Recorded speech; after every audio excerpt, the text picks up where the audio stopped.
පිටුතුනි අපි කතා කළා මේ ලෝකේ තියෙන දේවල් නෙමෙයි ප්‍රශ්නේ. ලෝකේ තියෙන දේවල් නම් ප්‍රශ්නේ පිටුතුනි අපිට ඒව රැස් කරලා පුළුවන් වෙනවා මේක ගොඩ දාගන්න. අපිව හිර වෙලා තියෙන්නේ පිටුතුනි අන්තිම කොනේ. ඒක හරියට උගුරට හොරා බේත් බොන්න බෑ කියලා කියන්නේ.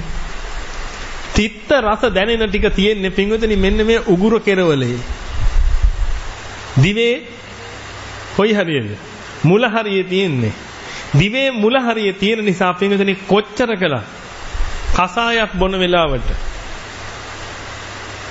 කොච්චර කළත් උගුරට හොරා ඒක බොන්න බෑ. ඒ තිත්ත රසේ එනවාම තමයි. මොකද ඒක කෙරවලක තියෙන පිටුතුනි ගොඩ යන්න බෑ. එහෙනම් ඒ වගේ තමයි පිටුතුනි මේ අනිච්ච දුක්ඛ අනාත්ත කියන ස්වභාවයේ තියෙන තනිකරම පිටුතුනි හිත ඇතුලේ. හිත ඇතුලේ නම් මේක තියෙන්නේ පිටුතුනි බාහිර වස්තුන්ට මොනව කළත් වැඩක් නැහැ. ඔන්න ඕක අපි හොඳටම තේරුම් ගන්න ඕනේ පිටුතුනි. ඕක තේරුම් ගත්තේ නැත්නම් අපිට වෙන වෙන විකල්ප එනවා හොයා ගන්න ඕකට. දැන් හොඳම උදාහරණය තමයි පිටුතුනි ඔබට හිතෙනවා මේ පෝසත් අය සැප විඳිනවා ඇති කියලා. පෝසත් අය සැප විඳිනවා ඇති කියලා හිතාගත්ත ගමන් කරන්නේ මොකද්ද? පුළුවන් තරම් යහමින් සල්ලි හම්බ කරන්න පටන් ගන්න. නමුත් පෝසත් කෙනාගෙන් ඇහුවොත් එහෙම ඔබ සැප විඳිනවද කියලා එයාත් කියනවා නෑ මම සැප විඳින්නේ නෑ මට වඩා සැප විඳින කෙනෙක් ඉන්නවා තව. ඒකයි පෝසත් වෙලා උඩටම නැගගත්ත කෙනා ඊට පස්සේ කල්පනා කරනවා මං උඩටම නැගලත් මට මේකක් නෑ මං පැවිදි වෙන්න ඕනේ කියලා. මොකද සුදු අය එහෙම ඇවිල්ලා පැවිදින මහා කෝටිපතියෝ ඉන්නවා. පැවිදි වෙනවා. ඒ හොයලා හම්බුන්නේ නෑ. පැවිදි වෙලත් හම් වෙන්නේ නැහැ ගොඩක් පිරිසකට. මොකද හේතුව පිළිගන්නේ මේ න්‍යාය ධර්මයෙන් නෙමෙයි ෆලෝ කරන්නේ. ඒකයි තියෙන ප්‍රශ්නේ. හොඳට තේරුම් ගන්න ඕනේ කාරණාව තමයි පිළිගන්නේ ප්‍රශ්නේ තියෙන්නේ එක තැනක අන්න ඒ තැනින් අපිට ගොඩ යන්න බෑ. කිසිම විකල්පයක් ගේන්න බැරි තැනක තමයි මේක හිටලා තියෙන්නේ. ඒ තමයි පිළිගන්නේ හිත. චොක්ලට් කෑල්ලයි දිවයි එකට ඝට්ටණය වෙනකොට පින්වතුනි දිවෙත් නෙමෙයි ප්‍රශ්නේ තියෙන්නේ චොක්ලට් කෑල්ලෙත් නෙමෙයි ප්‍රශ්නේ තියෙන්නේ.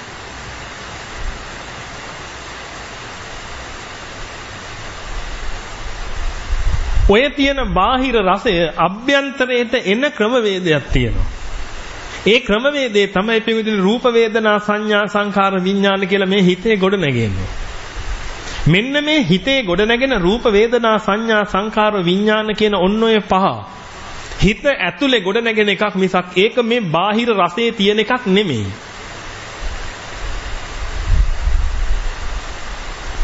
මේ හිතයි උදා වෙලා වැය වෙලා යන්නේ. එළියේ තියෙන චොක්ලට් කෑල්ල නෙමෙයි. දිව නෙමෙයි. ඒවත් උදා වෙනව වැය වෙනව ඇති පිංගුතුනි ඕව ගැන කවුරුත් හොයන්න පුළුවන්. ඒවා උදා වුණා වැය වුණා කියලා ඇති පළක් නැහැ. ඒක දාන්න පැත්තකට. ඒ වැය උදා වීම වැය වීම. ඒවා බාලාංශේ වැඩ. අර එහා පැත්තේ මහ කන්දක් තියෙන ඔන්නෝක වැය වෙන විදිහ මට කියන්න කවුරු හරි. ඔය විද්‍යාව හොඳ බෞද්ධ විද්‍යාවෙන් හොඳට ඉගෙන ගත්ත අය කියන්න පුළුවන් ඒක. රේඩියම් මෙහෙම මොනවා හරි අරගෙන ඉවරලා රෙඩෝන් හරි මොනවා හරි ගත්තට පස්සේ අවුරුදු බර ගානක් තියෙනවා. මක් වෙන්නද? half life එක කියලා කියන්නේ. අර්ධායු කාලය. ඉතින් ඔය ටික වැය වෙන හැටි තියෙනවා ඉතින්. පිටුදින ඕක විද්‍යාඥයින්ටත් තාම හරියට හොයාගන්න බෑ. ඉතින් නිවන් දකින්න ක්‍රමවේදී ඕවා තියෙන විදිහක් නැහැ. ඒක නිසා පිටුදින ඔබ ඒක සම්පූර්ණයෙන්ම අයින් කළා දාන්න. අපි දැන් ගන්න ඕනේ පිටුදින අපිට අවශ්‍ය පොයින්ට් එක. අපිට අවශ්‍ය තැන තමයි පිටුදින මේ දිවයි රසයයි එකට ස්පර්ශ වෙන වෙලාවේදී ඔන්න ඔය රසය අපිට දැනෙන ක්‍රමවේදයක් තියෙනවා. අන්න ඒක හිතේ දැනෙන්නේ. මෙන්න මේ හිත තමයි පින්වතුනි උදා වෙලා වැය වෙලා යන්නේ. එහෙනම් බාහිර වස්තුවට මොනවා කළත් වැඩක් නැහැ. මොකද හේතුව උදා වෙලා වැය වෙලා යන්නේ හිත. දැන් ඔබ මට කියන්න පින්වතුනි අපි තණ්හා කරන්නේ ওই චොක්ලට් එකටද නැත්නම් මේ හිත ඇතුලේ හටගන්න රූප වේදනා සංඥා සංකාර විඥාන වලටද? මොකටද අපි තණ්හා කරන්නේ? හිත ඇතුලේ හටගන්න රූප වේදනා සංඥා සංකාර විඥාන වලටයි පින්වතුනි අපි තණ්හා කරන්නේ. එළියේ තියෙන චොක්ලට් එකට නෙමෙයි. ඇත්තම කියනවා නම් පින්විතනේ ඔබට එළියේ තියෙන චොක්ලට් එකක් කියලා එකක් දැනෙන්නේවත් නැහැ. දැනෙන්නේ මොකද්ද? රූප වේදනා සංඥා සංඛාර විඥාන. ඔබ චොක්ලට් එක දැක්කලු. ඔය දැක්කේ මොකද්ද? දැක්කයි කියලා ඔබ දන්නේ කොහොමද? රූප වේදනා සංඥා සංඛාර විඥාන ඇහැ හරහා ආවා. සුවඳින් එනවා. මොකක්ද එන්නේ? නහය හරහා එනවා. මොනවද එන්නේ? රූප වේදනා සංඥා සංඛාර විඥාන. එහෙනම් දැන් ඔබ ඇලෙන්න ඕනේ කොතනද? මේ ලෝකේ කාටවත් චොක්ලට් වලට ඇලෙන්න බෑ. ඔය අපි කොච්චර කතා කළත් මම චොක්ලට් වලට හරි කැමතියි කියලා ඔය බොරු කියන්නේ. ඔය හැමතැනම කියන්නේ මොකද්ද? රූප වේදනා සංඥා සංකාර විඥාන වලට මං කැමතියි. පිංගුතුනි චොක්ලට් කියන එකක් ඔබට දන්නන්න බෑ. එහෙනම් දැන් ඔබ නිකමට හිතලා බලන්න පිංගුතුනි චොක්ලට් එක තිබ්බත් එකයි නැතත් එකයි නේද? පෙලිල්ල තියෙන්නේ චොක්ලට් එක ඇතුලේ නෙමෙයිනේ. පෙලිල්ල තියෙන්නේ කොතනද? මේ හටගන්න රූප වේදනා සංඥා සංකාර විඥාන ඇතුලේ. එහෙනම් චොක්ලට් ගොඩාක් තිබ්බත් එකයි පිංගුතුනි චොක්ලට් එකක් තිබ්බත් එකයි චොක්ලට් නැතුව තිබ්බත් එකයි. දැන් උදා වෙන වැය වෙන එක නතර වෙනවද? නෑ.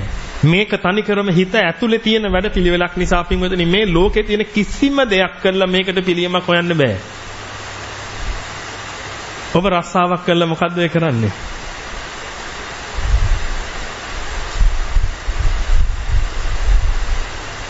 හොඳට හිතලා බලන්න ඔබ රස්සාවක් කළා මොකද්ද ඒ කරන්නේ කියලා. බාහිරින් දේවල් රැස් කරන එක නේද කරන්නේ. බාහිරින් දේවල් රැස් කරලා පින්විතනි මෙන්න මේ කියන ඇස කන නාසය දිව ශරීරය කියන ඔන්න ඕකට ගාවන්න උත්සාහ කරන එක නේද කරන්නේ. නොකඩවා ගාවන්න උත්සාහ කරන එක නේද කරන්නේ. ඇයි මේක වැය වෙලා යනකොට හරි දුකයි. ඒක නිසා මොකද කරන්නේ? ඒක චොක්ලට් එකක් කෑවා. තාමත් පිළීම තියෙනවා. ඒක නිසා තව චොක්ලට් එකක් කනවා, තවත් චොක්ලට් එකක් කනවා, තවත් චොක්ලට් එකක් කනවා. මේ චොක්ලට් එකතු කරලා තියාගත්තොත් යන්තම් මට මේ පිළීමෙන් නිදහස් වෙන්න පුළුවන් කියලා හිතාගත්තොත් ඒක හරියද? පින්වතුනි පෙලෙන්නේ චොක්ලට් නිසා නෙවෙයි. පෙලෙන්නේ මොකක් නිසාද? තණ්හාව නිසා. තණ්හාව හටගන්නේ මේ බාහිරින් තියෙන චොක්ලට් එකට නෙමෙයි. කොතනද හටගන්නේ? අභ්‍යන්තරයේ තියෙන රූප වේදනා සංඥා සංකාර විඥාන වලට ගොඩ යාමක් ඇත්තෙම නැහැ. මට ඔබ කියන්න බාහිරින් මොන පිළියම කළාද ඔක කරගන්නේ කියලා. අපි හිතමු අපි ලොකු දිවක් හදනවා. ටිකක් වැඩිපුර රස දැනගන්න ලොකු දිවක් හදනවා.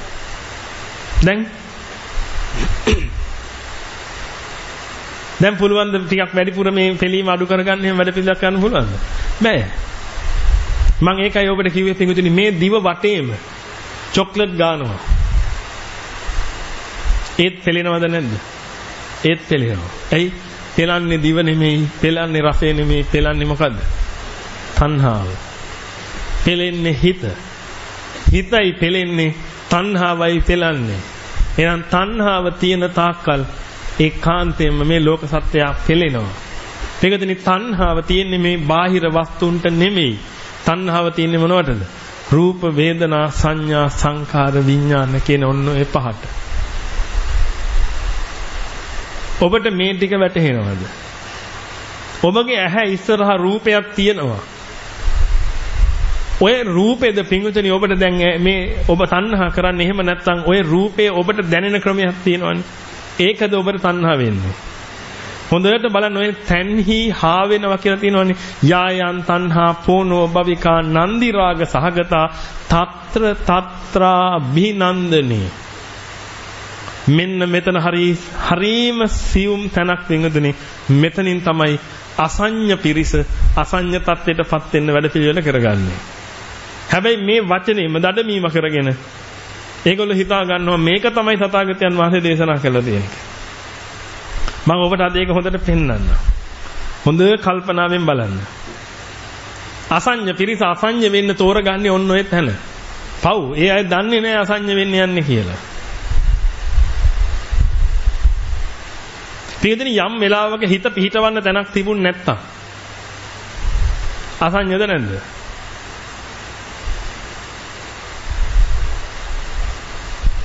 අනුපාදිශේෂ පරිනිර්වාණ ධාතුව සාක්ෂාත් කරගන්න බෑනේ පිංගුතුනි අරිහත් වෙන්නේ නැතුව. එහෙනම් දැන් ඔබ එකපාර අනුපාදිශේෂ පරිනිර්වාණ ධාතුවටද යන්න ඕනේ. එහෙම නැත්නම් සෝපාදිශේෂ පරිනිර්වාණ ධාතුවටද යන්න ඕනේ. සෝපාදිසේ කියන්නේ අරිහත් ඵලයයි පූර්ණේ කරන්න ඕනේ. අරිහත් ඵලයේ පූර්ණේ කරගන්න පුළුවන් ද පින්වතුනි හිත තියන්න තැනක් නැත්තම්.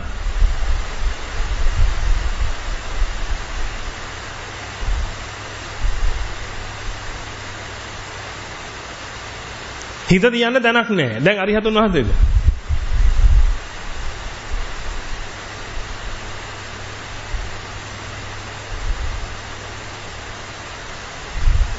මෙතන අරිහතුන් වහන්සේ හිත තියෙන ප්‍රභාස්වර චිත්ත කියන ස්වභාවය තියෙන්නේ අරිහතුන් වහන්සේගේ හිතත් රූප වේදනා සංඥා සංඛාර විඥාන මත තමයි තියෙන්නේ.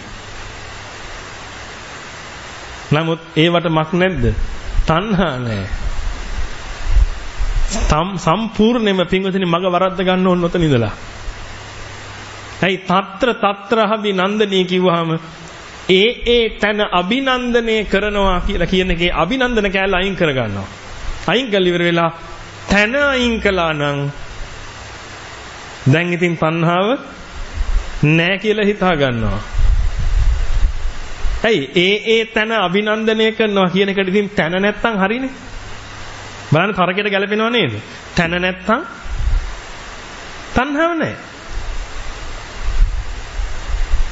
මම ඒකයි කිව්වේ මෙතන ඔබ ඔය උගුලේ වැටේ ළඟම. ඔය උගුල ක්‍රියාත්මක වෙනවා. ඊට පස්සේ අවිද්‍යාව කියලා තේරුම් ගන්න හදනවා පින්වතුනි රූප වේදනා සංඥා සංකාර විඥාන තමයි අවිද්‍යාව. ඒකේ හිත පිහිටනවා. එතකොට තමයි තණ්හා. එහෙනම් අවිද්‍යාව දුරු කරනවා කියලා කියන්නේ රූප වේදනා සංඥා සංකාර විඥාන දුරු කරනවා. දැන් හිත පිහිටන්න තැනක් නැහැ. එහෙනම් තණ්හාව ඇති වෙන්න විදිහක් නැහැ කියලා හිතාගෙන යන වැඩ පිළිවෙලක් තියෙනවා. දැන් නිදාගෙන එහෙම මේ වෙලාවේ හැරුණා නම් මම මේ ටික කිව්වයි කියලා හිතාගෙන මම්ම අමාරුයි දැම්ම වෙන්න පුළුවන් මං අමාරුයි දැම්මේ නැහැ. ඒ ඔබගේ කර්මය. මං කිව්වේ මෙහෙම ක්‍රමයක් තියෙනවා මේක සම්පූර්ණයෙන් වැරදි කියලා. පිටුදින හිත පිහිටවන්න තැනක් නැත්තම් එතන අසඤ්ඤයි.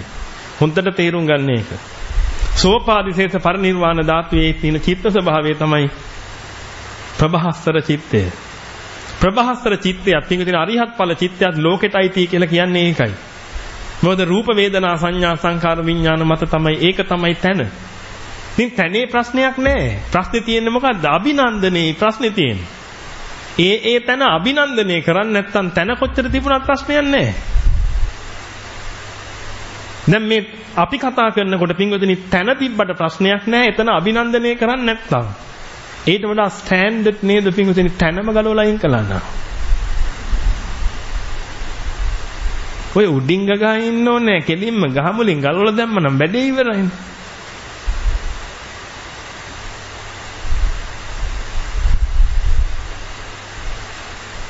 පරිස්සම් වෙන්න. නිවන වගේමයි. දැන් මම මේ කියූප එකේ වෙනසවත් ඔබට තේරෙන්නේ නැති තරම් පින්වත්නි මේ දෙක හරි කිට්ටුවෙන් යන්නේ. මම ඔබට ඒ කාලේ ඉඳලම කිව්වා. ඔය අසඤ්ඤ පාරයි මේ නිවන් පාරයි දෙකම එකම ගානට ගිහිල්ලා එක තැනකින් චුට්ටක් ඇන්ගල් වෙලා යනවා. සම්පූර්ණ වෙන පැත්තකට ඊට පස්සේ යන්නේ. අපි මේක තව කතා කරමු. අපි හොඳට මේක තේරුම් ගමු. මෙතන තණ්හාවෙදි වෙන්නේ මොකද්ද? ඒ තනක් අභිනන්දනය කරනවා. දැන් මේ තනක් අභිනන්දනය කරනවා කියනකොට දැන් අර මුලින් ඉඳලම ගත්තොත් එimhe අපි හොඳටම දන්නවා අපි මෙතන ඔය තන එළිය තනක් වෙන්න විදිහක් නැහැ. මේ මල් පොකුර අභිනන්දනය කරන විදිහක් නැහැ. ඇයි හේතුව? මේ මල් පොකුර කියන එක පිටින් ගෙඩි පිටින් ඇතුළට ගන්න පුළුවන් කමක් නැහැ. මේ මල් පොකුරෙන් අපිට එක්ක දර්ශනය අපි ගන්නවා. ඊට පස්සේ මේකේ ගඳ සුවඳ අපි ගන්නවා. නැත්තම් මොකක්ද සද්දේ ගන්නවා. මොකක් හරි දෙයකින් පිටින් ඇතුලේ ගොඩ නැගෙනවා රූප වේදනා සංඥා සංකාර විඥාන. දැන් මට කියන්න තණ්හා කරන්නේ අතද? තණ්හා කරන්නේ අතද? තණ්හා කරන්නේ අත නම් පින්වතුනි මල් පොකුරට තණ්හා කරන්න පුළුවන්. ඇයි? ඇල්ලුවා. තණ්හා කරන්නේ අත නෙමෙයි පින්වතුනි තණ්හා කරන්නේ හිත. තණ්හා කරන්නේ හිත නම් පින්වතුනි හිතට ගෝචරනේ ඒවට නෙමෙයි දෙයා තණ්හා කරන්න ඕනේ. දැන් මට කියන්නේ මේ මල් පොකුර හිතට ගෝචරද? නෑ. එහෙනම් මේ එළියේ තියෙන කිසි දෙයකට තණ්හා නෑ. ඔබට මම ඒ කාලේ කිව්වම ඔබ දරුවට ඇත්තටම ආදරේ නෑ කියලා ඔබ පිළිගත්තේ නෑනේ. ඉතින් ඔබට මේ දහම තේරෙනකොට ඔබට තේරෙයි.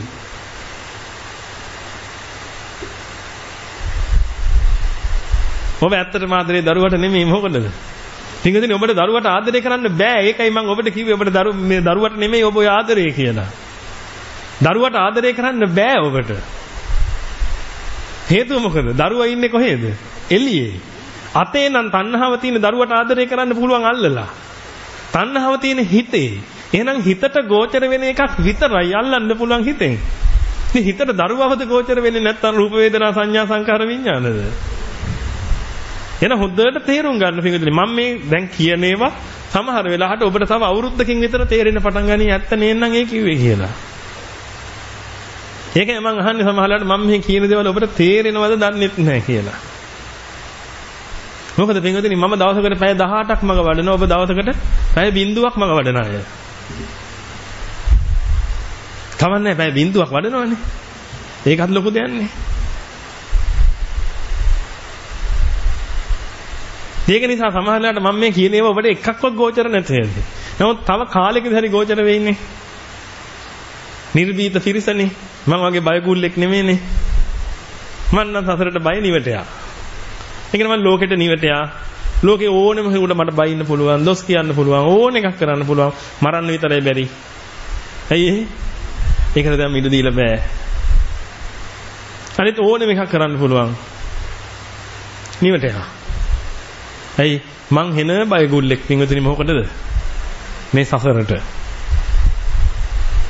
ඔබ වගේ නෙමෙයි හරි එහෙනම් ඔබට යම් දවසක මේක තේරෙයි එතකොට ඔබත් බයගුල්ලෙක් වෙලා ඉඳී එදාට පින්වතුනි Facebook එකේ මොකක් හරි ආවා කියලා ඕකට ලයික් කරන එකක් නෑ ඔබ ඇයි ඔබට ඊට වඩා වැඩක් දිනනවා කරන්න මේ භයංකර සසරෙන් ගොඩ යන්න ඕනේ මේ සසරේ බජව් ගහන්නේ උන්ට උල්පන්දන් දිදී මේකට ලයික් කරන්න මේකට අන්ලයික් කරන්න ඕව කර කර ඉන්න වෙලාවක් හිටින්නේ නෑ පුළුවන් තරමින් තමන්ව ගොඩ දා ගන්න උත්සාහ කරනවා මිස. නිර්භීතව ඉන්න පිරිස තමයි පින්විතනි පෙරහැරේ නටන්නේ. බයගුළු අය නිලමේ වගේ යනවා. පරිස්සමෙන් යනවා මේ ගමන. හරි. කොහොම හරි. දැන් එහෙනම් ඔබ දැනගන්න ඕනේ පින්විතනි කාරණාවක්. දරුවට ආදරය කියලා එකක් තියෙනවා නම් ඒක බොරු. තියෙන්නේ මොනවද? රූප වේදනා සංඥා සංකාර විඥාන වලට තමයි ආදරේ. ආදරේ කිව්වේ තණ්හාවට කියන නමක්නේ. එහෙනම් තණ්හා කරන්න පුළුවන් හිතින් නම් හිතට ගෝචරේවට විතරයි අපිට තණ්හා කරන්න පුළුවන්. එහෙනම් මේ එළියේ තියෙන කිසි දෙයකට අපිට තණ්හා කරන්න බෑ. ඇහැ හරහා ඕක ඇතුළට ආවොත් ඔන්න ඕකට තණ්හා කරන්න පුළුවන්. මට කියන්න ಜಾති අන්ධ නැත්නම් ಜಾති වෙන්න උපිටින් අන්ධයි. එයා. ඔය ಜಾති අන්ධයා කියන කෙනා පින්වතුනි කර්මජ ශරීරයෙන්ම අන්ධ කෙනාටයි ಜಾති අන්ධ කියන්නේ. මව් කුසේදී ඇස් අන්ධ වෙන අය ඉන්නවා. ඒ අය ಜಾති අන්ධයෝ නෙමෙයි. එයාට නිවන් දකින්න පුළුවන්. ඒකත් මට වැරදියට ගන්න එපා. සමහර අන්ධ පිරිස ඉන්නවා පින්වතුනි බොහොම බුද්ධිමත්. ඒ අයට සමහර අයට වෙලා තියෙන්නේ මව් කුසේදී පින්වතුනි අම්මා බීපු බීමක් කෑමක් මොකක් හරි විස වෙලා නැත්නම් බේතක් හේතක් විස වෙලා ඒ අයගේ ඇස් අන්ධ වෙලා තියෙනවා. හැබැයි යා ಜಾති අන්ධෙක් නෙමෙයි. මතක තියාගන්න ಜಾතිය කියන්නේ මව් කුසෙන් එළියට එන එකට නෙමෙයි. ಜಾතිය පටන් ගන්නෙ කොහෙද? ಜಾති සංජාති ඔක්කාන්ති අබිනිබ්බති කන්දානම් පාතු භාව ආයතනානම් පටිලාභෝ. ඔන්නෝ වෙන ක්‍රමවේදයක් තියෙනවානේ. ಜಾති කිව්වේ මුල්ම පහළ වීම. ඒක නාගේ කිව්වේ මනුස්සත් බැවේ කර්මජ ශරීරයේ පහළ වෙන වෙලාවෙම අන්ධයි ඉන්නවා. ඒකේ නා පින්වතුනි ඒ මනුස්සත් බැවේට අවුරුදු කෝටියක් තිබුණොත් ඔය අවුරුදු කෝටියම අන්ධයි. ඒ කෙනාට ධර්ම අවබෝධ කරන්න බෑ. එහෙනම් අපි හිතමු පින්වතුනි මේ අද්දවේ අන්ධ කෙනෙක් වුණා. අම්මගේ බඩේදී මොන හරි ප්‍රශ්නයක් කියලා අන්ධ කෙනෙක් වුණා. එහෙම අන්ධ කෙනෙක් වෙලා අපි එයා කසාදත් බැන්දා. එයාට දරුවෙකුත් ඉපදුණා. දැන් ඔබ නිකමට හිතලා බලන්න පින්වතුනි. අර දරුවාගේ රූපේ සම්බන්ධව මෙයාට තියෙන වැටහීම මොකක්ද?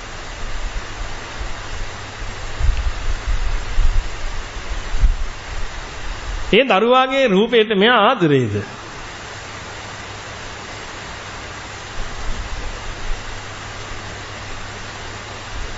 රූප තණ්හාව මෙයාට තියෙනවා. නමුත් මෙයාට දරුවාගේ රූපය කියන එක පින්විතනි ගොඩනගා ගන්න බෑනේ. මොකද ඇහැ නැති නිසා පින්විතනි ඒක ඇතුළට ගෙන්න ගන්න බෑ. හැබැයි පුදුම පෙලිල්ලකින් පෙලෙනවා. අනේ ඔයාගේ දරුවා හරි ලස්සනයි. කියපු ගම උතුරු වල යන පෙලීමකින් පෙලෙනවා. ඇයි ඔබට එහෙම කිව්වනම් එහෙම ඇස් දෙක අරලා බලනවනේ. බලලා ඉවරලා අර පහ ඇතුළට ගන්නවා. කෝ බලන්න.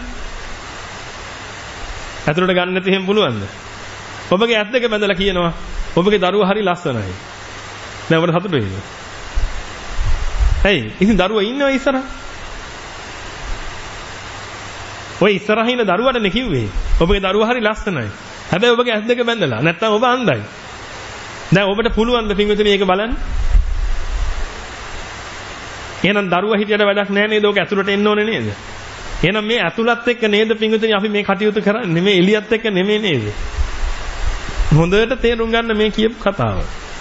එහෙනම් දැන් මේ එළියේ තියෙන ඔක්කොම අයින් කරලා දාන්න. අපි ගනුදෙනු කරන්නේ ඇතුළත් එක්ක. ඔබට ඒක වැටහෙනවද? මම මේක කියන්න උත්සාහ කරන්නේ පිටුතුනේ. ඒතකොට එක පැත්තක් සහ මුලින්ම අයින් කළා දැම්ම හැකි. දැන් අපිට ඒ ගැන කතා කරලා වැඩක් නැහැ. ඕක පඨවි, ආපෝ, තේජෝ, වායෝ හැම එකකින්ම තමයි හැදිලා තියෙන්නේ. හරි. ඒවෙන් තමයි හැදිලා තියෙන්නේ. දාන්න පැත්තකට. ඇයි ඒ? ඕක මොකෙන් හැදුනත් වැඩක් නැහැ. එයත් එක්ක නෙමෙයි අපිට ගනුදෙනුව තියෙන්නේ. මොකද අපි තණ්හා කරන්නේ එළිය තියෙන එකට නෙමෙයි. ඔබට හොඳටම ප්‍රත්‍යක්ෂද පිටුතුනේ එළිය තියෙන එකට තණ්හා කරන්න බෑ කියලා. එතකොට ඔබ හයි එහෙනම් ඇයි මේ දරුවව ඔච්චර රකින්නේ කියලා. ඒ රූපේ තිබුණ නැත්තම් මොකද වෙන්නේ? ඇතුළට මේ පස් දෙනාව ගන්න බෑ. ඒක නිසා අරක රකින්නවා.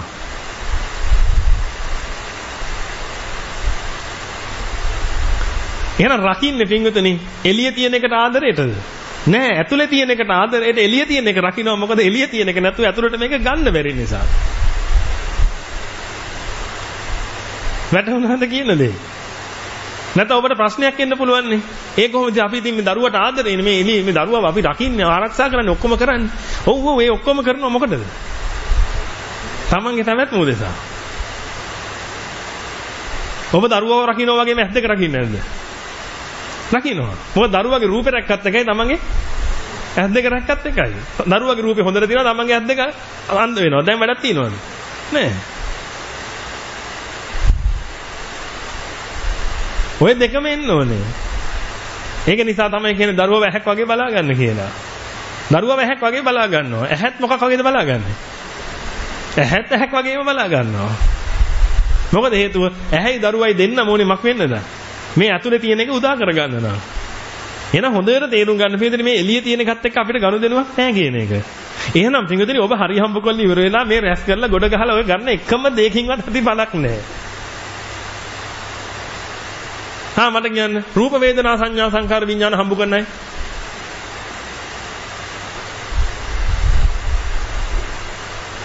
කවුරුත් නැහැ. එහෙනම් ඔබට මේ සසරෙන් නිදහස් වීම උදෙසා හෙවත් මේ විමුක්තිය උදෙසා පින්වතුනි මේ ලෝකේ කිසිම ක්‍රියාකාරීත්වයකින් ඇති බලක් නැහැ. ඔක්කොම නිකන් පුහු දේවල් විතරයි. පිළීමට පිළියම ලැබෙන්නේ නැහැ. පිළීමෙන් නිදහස් වෙන්න පුළුවන්. පිළිලා නිදහස් වෙන්න පුළුවන්. ඔන්න ඕක නම් කරගන්න පුළුවන් ඔබට ලෝකෙත් එක්ක. හැබැයි පිළීම දුරු කරගන්නවා කියන වැඩපිළිවෙල කවදාකවත් ඔබට ලෝකෙත් එක්ක සම්බන්ධ වෙලා කරන්න බෑ. දැන් ඔබට හොඳටම විශ්වාසද? එහෙනම් දැන් තරුණ දරුවෝ ටික මට කියන්නේ චෙක් මේට්ද නැද්ද? අනිත් අය චෙක් මේට් කරගන්න එපා. කසාද බැඳලා නැති තරුණ දරුවෝ ටික මට කියන්න. චෙක් මේට්ද නැද්ද? කතා කරලා වැඩක් නැහැ. කෙලින්ම කිං හිර උනා ඉර වෙලා තියෙන කොහෙන්වත් එළියට යන්න විදිහක් නැහැ දැන්. එහෙනම් ඔය අම්මලා තාත්තලා හැමෝම එකතු වෙලා ඉරලා හම්බ කරලා කරන්නේ මොකද්ද? සංඛාර වෘතේ පවත්වගෙන ගිහිල්ලා මේ ලෝකෙට එනකොටත් පෙලිපෙලි ආපු එක මේ ලෝකෙන් යනකොටත් පෙලිපෙලි නම් යන්නේ ඌ පටන් ගත්ත තැනම නෙමේද ආයි ඉන්නේ. එහෙනම් උගේ ජීවිතේ අපරාධ නැද්ද? ඔබ අර දාදු කැටේ දාලි වෙරලා ණයාගේ ඉනිමගේ සෙල්ලම කරලා තියෙනව නේද? ඔබ පැයක් ඔය සෙල්ලම කරනවා එක එක විදිහට එක එක තට්ටුවට නැගලා යනවා. ගිහිල්ලා එක තැනක් එනවා ණයාගේ නැට්ට කෙලීම තියෙන්නේ බින්දුවේ. ඔබ පැයක් සෙල්ලම් කළා අන්තිම වෙලාවේදී මොකද වෙන්නේ? ඔබගේ දාදු කැටේ ආපු අංකේ ගිහිල්ලා දානවා කොතනටද? ණයාගේ කටට. දාපු ගමන් ඔබ ආයි කොහෙද? බින්දුවේ. දැන් ඔබ ගත කරපු පැයම අපරාධද නැද්ද? මතක තියාගන්න ඔබගේ ජීවිතේ නැමැති ඔය කඩදාසියේ හැම කෙනාගේම අවසානයේ සිද්ධ වෙන්නේ නයි කටෙන්. නයි කටට වැටුණා ආපහු සැරයක් පටන් ගත්ත තැනටම යනවා. එහෙනම් අනිච්චාවත සංඛාරා නෙමෙයිද? මේ සංඛාරවත මේ සංඛාර කරන වැඩ පිළිවෙල නිකන් තමන්ව පෙළුව විතරක් නෙමෙයිද?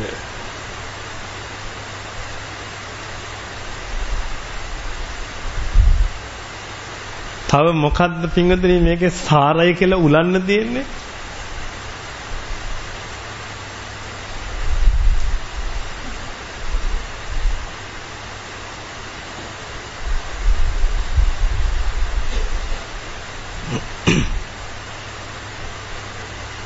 ඔබ මේ අද්දවේ ඉපදුනේම ඇයි? මොකකින්ද ඉපදුනේ? ගිය අද්දවේ අවසාන හිතත් මක් වෙච්ච හින්දාද? තෙලිච්ච හින්දා. ගිය අද්දවේ අවසාන හිතත් තෙලිච්ච හිතක්. මේ අද්දවේ ආරම්භක හිතත් තෙලිච්ච හිතක්. මේ අද්දවේ අවසාන හිතත් තෙලිච්ච හිතක්. එහෙනම් ඔබගේ මේ මුළු ජීවිතේම ඇති පළක් වෙලා නැහැ පින්වතුනි. පෙලි පෙලි ඉපදිච්ච ඔබ පෙලි පෙලිම මැරිලා යනවා.